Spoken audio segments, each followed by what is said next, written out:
Hey, what's going on everybody? Kyle with Confident Canines here. We are a dog training and rehabilitation business located in Huntsville, Alabama.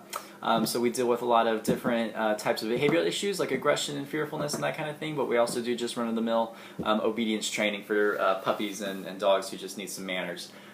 This video specifically is going to be about the remote collar that we use. Low-level remote collar training is a big part of our program.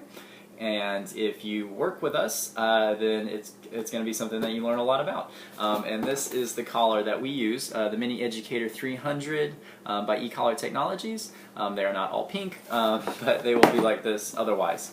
So this video is not going to be really about like how to train with it or any techniques or even why we use them. This is just going to be an informational video about the functionality of it, what it does, how to use it, you know, what the buttons do, that kind of thing. We don't use a lot of the different functions of it because we try to keep it really simple, but I think it's important that you be familiar with the other functions of it and the other buttons, so at least you know what they do in case you accidentally press one or something like that. So let's get started. This is a brand new one in the box, so this is exactly how it will come. If you're a client of ours, this is a really good video to know how to use this ahead of time and kind of already be familiar with it before you pick up your dog. But even if you're just training your dog at home, then this is still really helpful, I think. That being said, I still think it is important that you read your manual. Everybody's going to get one. I'm a manual kind of guy, so you know this is no substitute for reading this. It's not very long. It's pretty simple, but I still think it's important to read it. I know men don't need instructions, but I like instructions. I like manuals. I keep all of mine. So here's what you're going to get. It's going to look like this. You will have a charger with two ports, one for the remote and one for the receiver on the collar, so we'll come back to that in a second. You will have a lanyard, which some people like and some people don't. I go back and forth. That's just for the remote to carry around with you. You will get a collar with a receiver. Looks like that. This is what's going to go on your dog. And you're going to get a remote. And like I said, these might be different colors, but that's what you're going to get. And it's going to come with two sets of contact points. The ones that are on there are going to be short contact points, and these are going to be long contact points. They make a lot of other different ones, eCollar Technology, so you know, if you have a dog at home that you're training and you feel like you need some sort of specialized contact point, they do have different kinds that you can order from them. But these are just going to be a little bit longer. You know, if you're training with us, we'll change these if need be. But otherwise, you know, these are just for a little bit longer, furrier, thicker coated dogs. So you're also going to get in a separate Ziploc a little tool, which we'll show how to use in a second. Two little tools, actually. This is a tester light, so this just kind of makes sure your collar is working if you ever want to test it. And this is a tool for changing the contact points, so we'll show you how to do that soon too. So I guess the first thing we should start with is turning it on and off. It should come pre-charged, so hopefully so. On the back of the remote is a button that next to it says on, off, and light, and then it is a large button with an L on it. So to turn on the remote, you're going to hold down that button and a blue screen will come up, and then you can let it go. And then to turn it off the same way, you'll just hold it, you see that light lights up, and it goes off. So again, the big button marked L, hold it, and it turns on. And then, to turn on your receiver, you can see there's a red dot right there on the receiver. There's also a red dot right there. It might be a little bit hard to see right there on the remote. So there's just a little magnet, so just red dot to red dot. Turns it on, just hold it there for a second, and you see that lights up green, and that means it's on. We can do it again. Let me turn it the other way. Red dots. Let's see. Red dot to red dot, it turns red, that means it's off. It's easier when you're not doing it backwards. But again, to turn it on, just red dot to red dot, hold it there for just a second, see it turns green, and they're on, and you'll see it'll blink green right there. That means it's on and it's charged. It'll blink like yellow or orange when it's starting to die, and it'll blink red when it's really going to die, but we don't really see it. Just charge it every day, and you won't see that. They last a pretty good amount of time, so if you charge it like every night before you go to bed, you'll have no problem with that. So, now let's see, we can talk about how to charge it. So again, on the back of the receiver, there's a little flap, a little rubber flap that reveals a port there. And it's going to be the same thing on the remote. On the back there's a rubber flap here that reveals the port. And remember, we had 2 ports on our charger, so it just goes like that, and then the same thing on the receiver, just like that. And then when they're done, pull them off, and just make sure you reseal the port, because that's your waterproofing. These are totally waterproof, so long as this is sealed. So you just want to make sure you kind of push that down, get a nice tight seal. Like I said, we do that every night. When you're charging it, it'll probably turn solid red at first, and that means it's charging. When it turns solid green, that means it's done. And usually it doesn't take that long. Okay, so now we can talk about some of the different buttons that we have on here. You can see I'm in right now at 0. This knob up here changes that. So you can see, go up, and I can go all the way up to 100, which will say hi. If I go down one, down one, nope, overshot it, it'll go to 99. So it goes from 0 to 100, 0 essentially being off, and usually we're working way down over here on the lower end of the spectrum under 10. So this just dial up and down, and then you can learn to do it with one hand. And this is something you'll get good at as you train your dog. So dialing it up and down with one hand, and then just the antenna. And then over here we have our stimulation buttons, and then over here we have a button marked T. We'll start with T. We don't ever use it, but the T stands for tap, I think, but it's just a vibrate. We don't use vibrate. Don't use vibrate. You can if you want, but it freaks a lot of dogs out, and there's no control over it.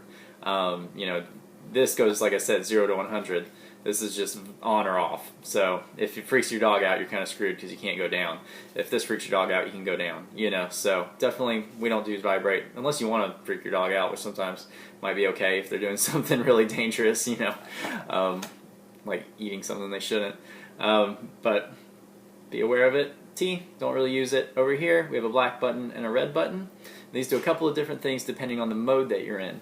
We only use the red button because we only work in continuous mode. So let's talk about what that means. On the back, you'll see next to your big button marked L, you have a small button marked M and C. M stands for momentary, C stands for continuous. So momentary mode would be just a tap, you know, it just lasts, I think, a second. Continuous mode means it'll hold stimulation as long as you press the button up to 10 seconds. And that's what we use. We use continuous mode for training purposes, and then we also just use it to tap it briefly, which actually can be less than a second, which is valuable, which is its value over momentary mode, in my opinion, because that can actually be faster than a second. So we'll use that in later parts of training. Again, we have other videos on that, and you'll learn that if you're working with us. So you'll see on here we have 1D flashing. That stands for one dog. They sell these in multi-dog modes or formats, but we're just going to work one dog at a time, so it'll always be 1D, but that's what that means. And then you'll see we have an M and a C. So that's momentary continuous. And that's what we work in. We stand in momentary continuous mode. What that means is that this red button will function as continuous, and this button will function as momentary. And you can see that on here. When you're stimulating your dog, this will turn solid red so long as stimulation is being delivered. So you can see it's flashing green. That means it's charged, but nothing's going on. I hold my continuous button. It stays red, and it'll stay that way up to 10 seconds. You also see my remote is lighting up red, so both are indicating to me that stimulation is being delivered to the dog. And you see I'm still holding the button, but after 10 seconds it goes away. But I could do it again, and it would come back. You can see I'll press the black button now. And you see even though I hold it, it's just a second. So it doesn't matter how long I hold it. That's momentary. So this is what we work in. We work in momentary continuous mode, so you should see an M and a C, and you should only use the red button. That's how we train. There's other ways to use it. That's how we train, so this is directed to our clients or people following our program. But that's what they do at any rate. If we press this MC button on the back, you'll see we go just to M, no C. So what this means now is that say we're on 5. This, again, same thing, momentary, 1 second on 5. The red button becomes our momentary boost. We don't use boost either, but you'll see it should be set to a preset of 5, so I think it'll go to 10, which it does. But again, you see, even though I hold the red button continuously, we're in momentary mode, so it doesn't matter. It still only lasts a second, but it goes to 10. So it boosts it. That's not something we use again, but that's what it does. So then we'll press this MC button again, and we'll go into continuous mode, which means now black button will be continuous, red button will be continuous boost. So those are exactly the same, except now they're in continuous. So if I hold it, it stays red. If I hold it, it stays red at 10. So if you ever find yourself with just an M or just a C, all you have to do is press this button a couple of times, 1 or 2 times, and you'll get back into MC mode, which again, now this is momentary, black button is momentary, red button is continuous. That's how we work. We always stay in this mode.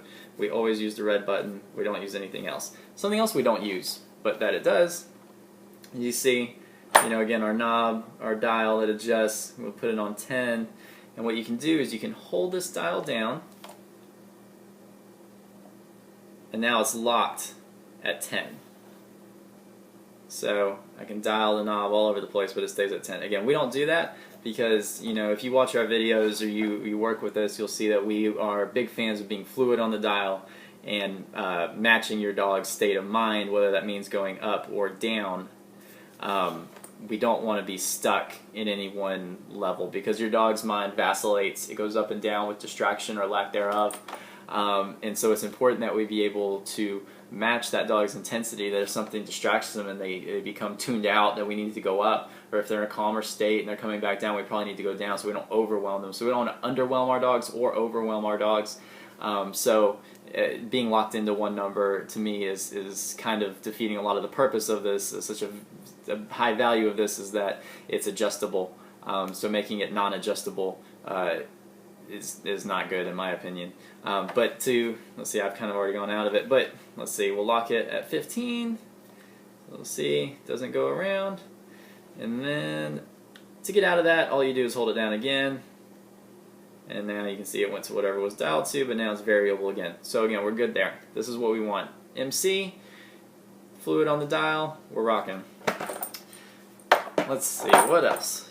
So now we can put the remote away for now. I think that's everything that it does. This is where you would attach your lanyard if you wish.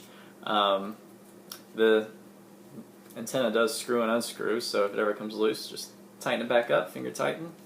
But moving on to the receiver, I'm going to go ahead and turn it off. So again, I've got my red dot,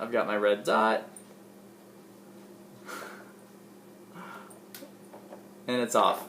It's not flashing, so we know it's off. To turn this off, I just hold the big button. Oh, I forgot something. Let's turn it back on. This I do like. This we do use.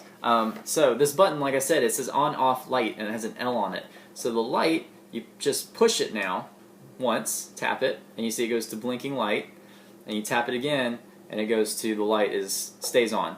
This is really great for taking your dogs out, especially if you have a dark colored dog. We have a solid black dog that we take out at night, so this is super helpful. This I do like a lot. And then to turn it off, you just tap. So tap and it blinks, tap stays on, tap turns off. And then to turn off the remote, we hold the button. Hold it down until the red light goes away and it's off. And we'll turn this off again. And this doesn't have to be on to turn this on or off because it's just a magnet, so it's not relevant if it's turned on or not. So again, our contact points here on the back, we can show you how to change those. Let's say we have a long, furry dog, and we need our tool. So all we're going to do is just fit it over it and just turn it to the left. And then you can get them off by hand. Again, put it on there, turn it to the left, and then you can do it by hand. Set those aside, and these just screw on so that you see we just have little posts there. These just screw on there. You can do it, you know, with your fingers most of the way, and then just use this to tighten it up a little bit. Don't force it too much.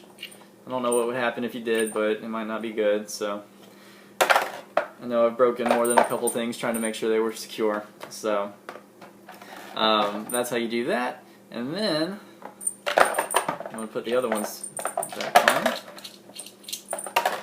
And we will use our tester light.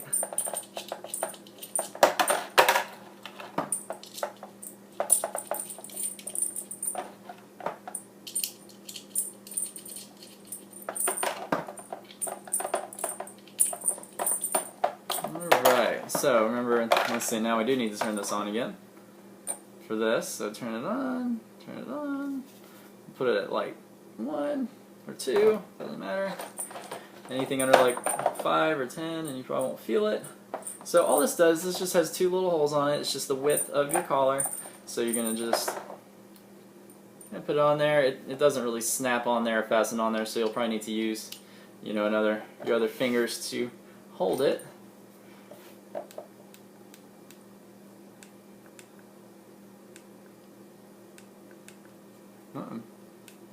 There we go. There we go. Okay. I had it too low. So now I'm dialing up to like 18, or we'll dial up to like 60. And now you can see it. See it flashing? The higher you go, the more intense the flash. That's on 100. So go back down to like 11, and now you can see it flashing a little bit. So that just indicates that it's working. So something you can do every so often should you choose. And I think that is about it. Alright, and I think that is it. So if you have any questions, please just leave them in the comments below. And get out there and remote collar train your dog. It is a lot of fun. So thank you for checking us out. Again, we are Confident Canines in Huntsville, Alabama. Check out our Facebook page, our website, confident-canines.com for more info. Thanks.